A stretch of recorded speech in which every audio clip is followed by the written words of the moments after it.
പ്രൈസിലോട് എല്ലാവർക്കും സ്നേഹവന്ദനം. ഞങ്ങളിപ്പോൾ കാട്ടാക്കട എന്ന് പറയുന്ന സ്ഥലത്ത് പോയിക്കൊണ്ടിരിക്കുകയാണ്. കാട്ടാക്കട അരുമാളൂർ എന്ന് പറയുന്നൊരു സ്ഥലത്തേക്ക് പോയിക്കൊണ്ടിരിക്കുകയാണ്.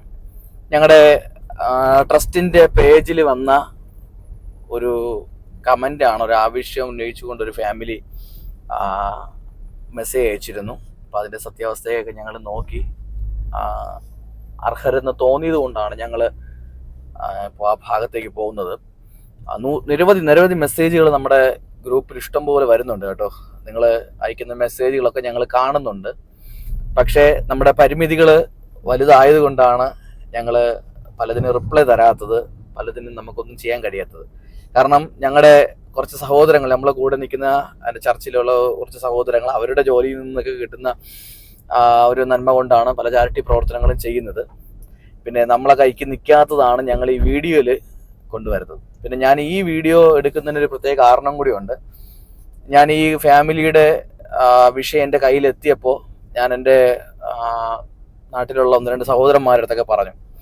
അങ്ങനെ അവർ എന്നെ ആ വീട്ടിലോട്ട് കുറച്ച് സാധനങ്ങളും കാര്യങ്ങളൊക്കെ വാങ്ങിച്ച് ഏൽപ്പിച്ചു. അപ്പോൾ അവർക്കുള്ളൊരു നന്ദി സൂചകമായിട്ടാണ് ഞാൻ ഈ വീഡിയോ ചെയ്യുന്നത് കേട്ടോ. കാരണം 3 കുഞ്ഞുങ്ങളുണ്ട്, ഒരു അമ്മയുണ്ട്. അവരുടെ അച്ഛൻ ഉപേക്ഷിച്ച് പോയി. അപ്പോൾ വേറെ ആരും ഹെൽപ്പ് ചെയ്യാനില്ല. അപ്പോൾ ആ അമ്മ ജോലിക്ക് പോയി, തൊഴിലുറപ്പിന് പോയും അങ്ങനെയൊക്കെയാണ് കുഞ്ഞുങ്ങളെ പഠിപ്പിച്ച് വരുന്നത്. അപ്പോൾ തന്നെ ഇപ്പോൾ അറിയാം, കാലാവസ്ഥയൊക്കെ ഒത്തിരി ബുദ്ധിമുട്ടായതുകൊണ്ട് ജോലിയില്ല, ഒത്തിരി പ്രയാസത്തിലാണ്. അതേപോലെ വാടക 2-3 മാസത്തെ വാടക പെൻഡിങ് ആയതുകൊണ്ട് തന്നെ വാടക വീട്ടിൽ നിന്ന് മാറിക്കൊടുക്കാനായിട്ട് പറഞ്ഞു.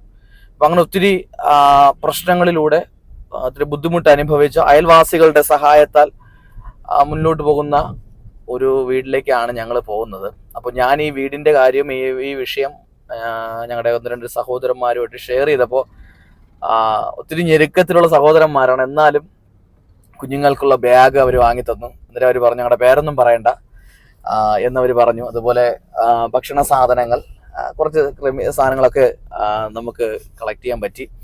അപ്പോൾ അതൊക്കെ ആയിട്ടും പിന്നെ നമ്മളെ കൊണ്ട് എന്താണ് ചെയ്യാൻ കഴിയുന്നത് എന്ന് നോക്കാനൊക്കെ നമ്മളിപ്പോൾ അങ്ങോട്ട് പൊയ്ക്കൊണ്ടിരിക്കുകയാണ്. അപ്പോൾ വളരെ നന്ദി, ഞങ്ങളെ ഹെൽപ്പ് ചെയ്ത ആ കുഞ്ഞുങ്ങൾക്ക് വേണ്ടി ആ സാധനങ്ങളൊക്കെ വാങ്ങിച്ച് നൽകിയ എൻ്റെ പ്രിയ സഹോദരങ്ങൾക്ക് പ്രത്യേകം നന്ദി അറിയിക്കുന്നു. കാരണം നിങ്ങൾ വാങ്ങി തന്നിട്ട് ഞങ്ങളുടെ പേര് പറയണ്ട എന്ന് പറഞ്ഞു. അതുപോലെ തന്നെ സാധനം വാങ്ങിക്കാനായിട്ട് ഹെൽപ്പ് ചെയ്ത് നിങ്ങൾ പോവുകയല്ലേ, വാങ്ങിച്ചു കൊടുക്കുന്ന പറഞ്ഞ് ഞങ്ങൾക്ക് അതിനുള്ള കാശ് തന്നവരുണ്ട്. എന്നാലും ദൈവം നിങ്ങളെയൊക്കെ അനുഗ്രഹിക്കട്ടെ. നിങ്ങളുടെ ഈ മനസ്സിനെ ദൈവം ധാരാളമായിട്ട് അനുഗ്രഹിക്കട്ടെ. നിങ്ങളുടെ വലിയ മനസ്സാണല്ലോ. നിങ്ങളുടെ ജീവിതത്തിലൊക്കെ ദൈവം വഴികളൊക്കെ ദൈവം തുറന്നു തരട്ടെ. നിങ്ങൾ ഈ ഞെരുക്കത്തിൽ ഇങ്ങനെയുള്ള കാര്യങ്ങൾ ചെയ്യുന്നത് ഏറെ അനുഗ്രഹമാണ്. അപ്പോൾ ഇപ്പോൾ ഞങ്ങൾ അവർക്കുള്ള ബാഗുകൾ, നമുക്ക് സാധനങ്ങൾ കിട്ടി. അതുപോലെ ഭക്ഷണ സാധനമുണ്ട്. അതുപോലെ കുറച്ച് തുണികൾ നമ്മൾ വച്ചിട്ടുണ്ട്. അപ്പോൾ ഇതെല്ലാം ആയിട്ട് നമ്മൾ അങ്ങോട്ട് പോവുകയാണ്. ഇനി പോകുന്ന വഴിക്ക് കുറച്ച് സാധനങ്ങളും കൂടി വാങ്ങി നമ്മളിത് കൊടുക്കുന്നത് വീഡിയോ എടുക്കുന്നില്ല. കാരണം കുട്ടികളൊക്കെ അല്ലേ. അപ്പം നമ്മൾ അവർ കൊണ്ട് കൊടുത്തിട്ട് നമ്മളത് വീഡിയോ എടുക്കുന്നത് ശരിയല്ല.